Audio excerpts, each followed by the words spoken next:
2 years ago, if you had talked to me about recycling, I knew about as much about recycling as you could put in a thimble. It had to be a small thimble then.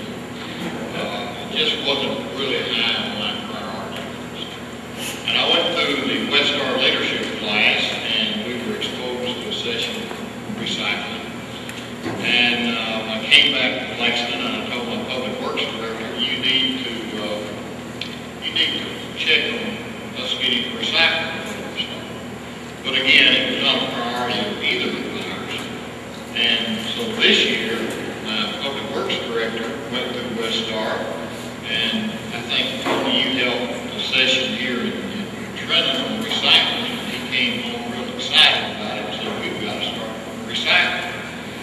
And he got in touch with Dr. Nom, and I still was a little bit reluctant, but I appointed a committee from the Board of Aldermen. I called it the Green Committee. They didn't know what they were on, but we came over and looked at the rock here in Trenton, and very impressed with that, with their operation. But I still have doubts for the people in Lexington ready to recycle. Because we have a tendency to change kind of slowly in Lexington. It's a challenge for us. And I wanted to try, and I was a little bit hesitant because the first thing that the voters will say is, now they're trying to tell me what I have to do with my garbage. So Keith started organizing some volunteers, and we got a couple of teachers out of the school and started having some meetings with volunteers. And one of the first volunteer meetings I attended, a lady, 84 years old, walks in with a plastic bag on her recycling. We were just meeting, talking about her. She wanted to be the first to have something to be recycled. And she was 84, raised out in the county where they took all their garbage in the gully. She was living in the city now. And I thought, maybe there is something to this. So we started meeting more. We got the Doxcom and we negotiated a contract. And let me say this, they're great people to do business with. They'll do exactly what they say they'll do and more. And in dealing with Lexington, they've had to do more than they agreed to. But they've always come through for us. And to give you some idea of how wrong that I was about being accepted in Lexington, we did a little bit different than Trenton. We passed out our bags to all 3,000 homes as an estimate. And the first week, we had over 20% participation. We started last Monday, a week ago. And this Monday, I went by the L Rock, and we call ours the L Rock in Lexington. And we picked up 53% more bags yesterday than we did a week ago. So the reason my public works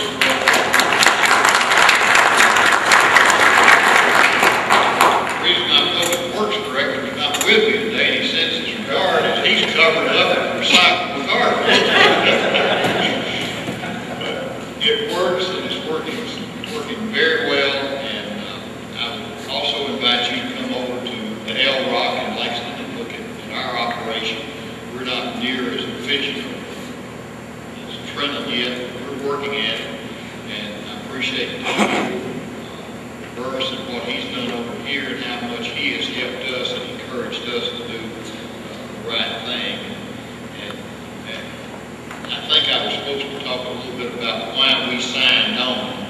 And I can tell you it's a win-win situation, because we pay $144,000 a year in tipping.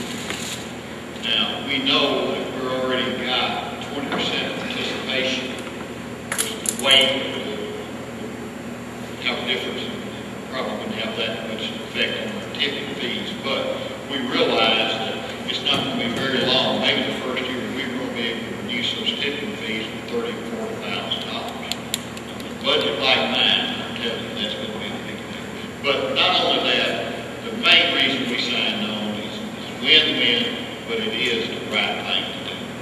thank you all very much for having us over again with Pastor.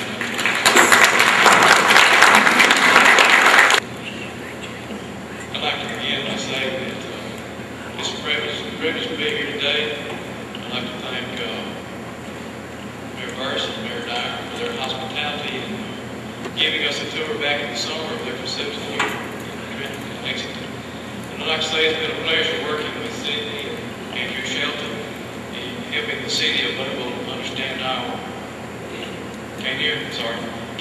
to understand our options when it comes to recycling.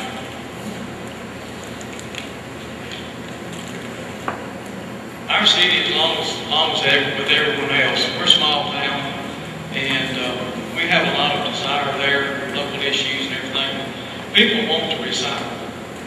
We have a junior college, Northeast Mississippi Junior College, along with the high school.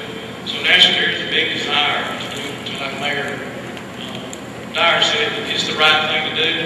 I feel so guilty when every week we take out our garbage, and it's full of newspapers, aluminum cans, and plastic bottles.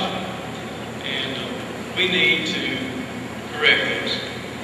And Sydney asked me to address some things that helps us to overcome some of the hurdles that we've had in learning to recycle. We are not strategically located like some of the bigger cities and towns. I guess kind of like Trenton, kind of like Lexington. We're sort of out of the way. We have a transportation problem when it comes to disposing of our recyclables. Everybody wants to do it. They're ready to do it, and they're excited about it. But the problem is, once we get it collected, what do we do with it? Transportation costs are very high. Just like the tipping fees, you can't get around those. The less that we send to the landfill, the better it saves us money. But, we tried the big dumpsters, the containers with the separating compartments in the city, just like, of course, when those get filled up and the truck runs late that day, or other problems, you know what happens to all the recyclables. The container fills up and they put it on the ground. This creates other issues and problems. And we've had a bad experience with that, just like I'm sure some other people have had as well. But city has addressed this situation. It's very simplified it, provided everyone with the recyclable bags. So now you don't have to separate your plastic, your aluminum, and your paper. You just put it all in one bag. That makes it very simple for folks at home who, they have it there handy. All in one bag. Set it out in the street with their regular garbage, and it gets picked up. Very simple, very easy to do, very sustainable. The more complicated it is, people are going to lose interest and they're not going to participate. And that's what this is all about. It's a voluntary program, and you want people to participate. The other biggest obstacle to our situation was, like I mentioned, the transportation. Doing it this way, they have provided the means to compact the recyclables, the means to separate it, and the means to transport it. And at the same time, it helps them on their end to cover their costs. So these are for us the two biggest obstacles. Doxicom has helped us to understand our options, and certainly that we're looking forward to getting along in the recycling program.